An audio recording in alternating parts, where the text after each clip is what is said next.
Hey everybody, welcome back to the channel. It is Michael, and I wish that I had watched this video when I was 20 years old. If I could write a letter to my 20-year-old self, I wouldn't go back and tell him to buy stocks or to start a business. It would be one simple message. Buy a duplex, live in one unit, and let the rest of the numbers do the heavy lifting for the next 10 years. This video is that love letter back to my 20-year-old self. So it's the exact strategy I follow now that I wish I had followed in my 20s. So if you are in your 20s right now, you are sitting on a cheat code that most people don't even realize exists. And before we go on, just please do me a favor, like and subscribe, leave a comment, maybe mention somebody who is in their 20s or maybe 30s who needs to get started on this journey so we can make sure that they don't make the same mistakes that I did. All right, let's talk about how you can go from 0 to 5 properties, 10 doors, 6-figure equity, and thousands of dollars in passive income by the time you're 30s, using nothing crazy, just house hacking. All right, so let's get started. Dear 20-year-old me, you thought being smart with money was renting a cheap apartment, driving a paid-off car, putting a little bit of a tiny money into a 401k, and you were proud of that. And honestly, it wasn't terrible. But here's what nobody told you. Just by choosing a duplex instead of paying for that 1-bedroom apartment that is really sexy. That's what the strategy is. It's house hacking. It's available to everybody at any time, but when you first get started into buying your first property, it's especially powerful. So here's the basic idea. You buy a small multifamily property, you're gonna move into one unit and you're gonna rent out the others. As you are living there, the bank is gonna treat it as a primary residence. What that means is you have low down payment options instead of having to come up with the 20 or 25% that most investors like myself have to do right now. Think about $500,000 duplex. That's a reasonably good amount to purchase your first duplex, $500,000. 20% down would be $100,000. That's absolutely ridiculous for somebody in their 20s. But like I've mentioned in one of my other videos, there are low down payment programs available to the first-time homebuyer. So instead of getting that apartment, go ahead and use one of those programs. Some of them will even allow you to put down as little as 0.5%.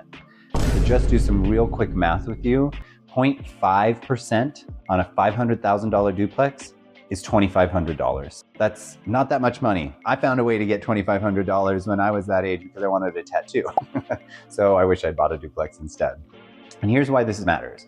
You're buying 10 years of future appreciation, you're buying a cash flowing asset, and you're buying a better version of what your 30-year-old life is gonna look like. All right, so let's lay out the game plan.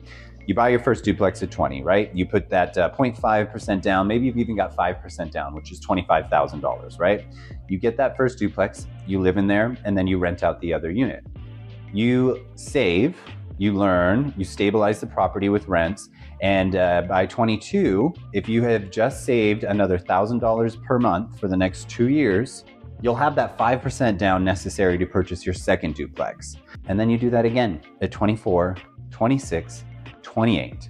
And by the time you're 30, you have repeated this 5 times total, 5 duplexes, 2 units each, that's 10 doors. And yeah, this is a little bit aggressive. And yes, maybe it takes a little bit of discipline, but I wish I had done this in my 20s when I had the flexibility and when I had the durability to live in a duplex and rent and live with roommates. So yeah, think about that. So now what I wanna do is I wanna show you what that looks like in real numbers, because this is where your jaw is actually gonna drop. On average, a very healthy market will have home appreciations of 4% per year. So let's start with your first $500,000 duplex you buy at 20.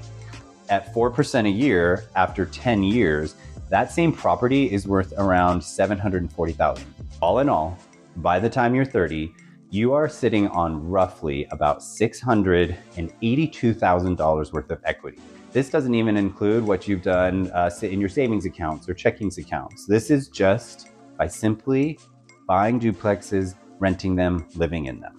Okay, so we've talked about the equity gains, which are actually really substantial and fantastic. But let's also talk about the passive income. This is money that you could use month to month, maybe to help fund more purchases or just fund part of your life that you want to enjoy. We'll make another simple assumption here. Each duplex, once it's fully rented and stabilized, nets you about $500 a month after all the expenses and the mortgage. Obviously, you've watched another one of my videos which told you to put that money into a rainy day fund, some type of money market that you have access to, but that's also helping your money grow. But that's a pretty conservative number and optimistic in others, but it's a clean, solid number to work with, $500 a month. So when you first buy each property, you're netting about $500 a month, but rents don't stay still, right? We've seen that especially lately. If we assume rents grow at maybe 4% per year, your net cash flow tends to grow as well. By the time you are 30 years old, you are bringing in a net $3,180 a month passive income. $3,000 a month extra. That is more than some people make at their actual jobs. That money can continue to work for you, or it can be put into savings accounts so that it can help fund more and more purchases. So all in all, what we're talking about here with your passive income using this strategy is about $38,000 per year extra, without clocking in, without asking for a raise, without trading your time for money. It's, of course, a simplified example, but real life has vacancies, repairs, you have crazy tenants. So if you watch some of our other videos, I've shared some stories about that. And then you'll get surprise expenses and tax bills, but all of those will be write-offs for you as well. Lastly, I just want to talk about the tax side really quick, because that's where real estate quietly beats a lot of other investments. When you own a rental property, you get to depreciate the building over time. That means on paper, the IRS lets you treat part of the building's value as an expense each year. You might be a cash flow positive with this property, but you're actually also still getting depreciation from the IRS's point of view. So the money is actually hitting your bank account, but on paper, you can sometimes show very little taxable income because depreciation is soaking up a lot of that. Another video that I did talked to you guys about cost segregation, and you can do this with investment properties, especially if you are a 1099 or a commission-based worker. When you buy a duplex and you cost segregate it, it can give you a massive tax write-off for that year, and you can carry it forward into other years. So now younger me needed a reality check too. This is not a magic button. Things can and do go wrong. Tenants can be late on rent, furnaces die at the worst possible time. Roof leaks don't care about your savings account. So a few things I wish I had known. Number one, always keep reserves. Save 50%, if not more, of your passive income and put that away for a rainy day, because they happen.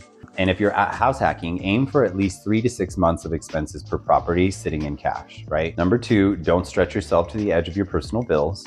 The whole point is to reduce the cost of living, not to inflate your lifestyle because the property will cover it.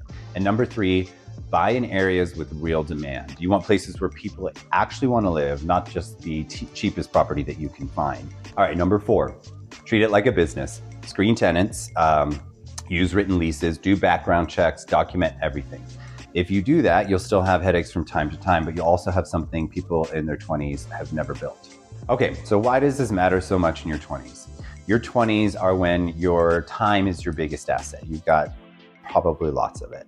Most people waste time building someone else's dream, working for somebody else or paying rent on somebody else's building. And look, we all have to work.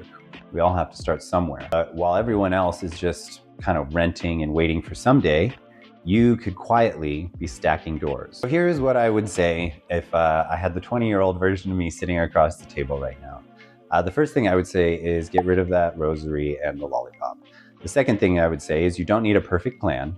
You don't need to predict the market. You don't need to become a full-time real estate pro overnight. You just need to do this. You need to save $2,500, find a solid $500,000 duplex in a decent area, move in, rent out the other unit, learn the ropes, and then rinse and repeat. Every 2 years for 10 years. Along the way, you can read some books, talk to other investors, build a relationship with lenders, and take it seriously. At 30, instead of just having memories and old pay stubs, you'll have 5 properties, 10 doors, hundreds of thousands in equity, and thousands of dollars in passive income. If this clicked for you, hit the like button so YouTube can show this to other people in their 20s so we can help save them from the rental trap. Do me a favor, drop a comment below and tell me, if you could go back in your 20s, what money move would you change first? As always, you guys can reach out to me, set up an appointment, a virtual phone call, text me, whatever. I will help you go out there and analyze these rental properties. If you see something and you want to know if it's a good deal, make sure you hit me up. I'll see you guys on the next video. See ya.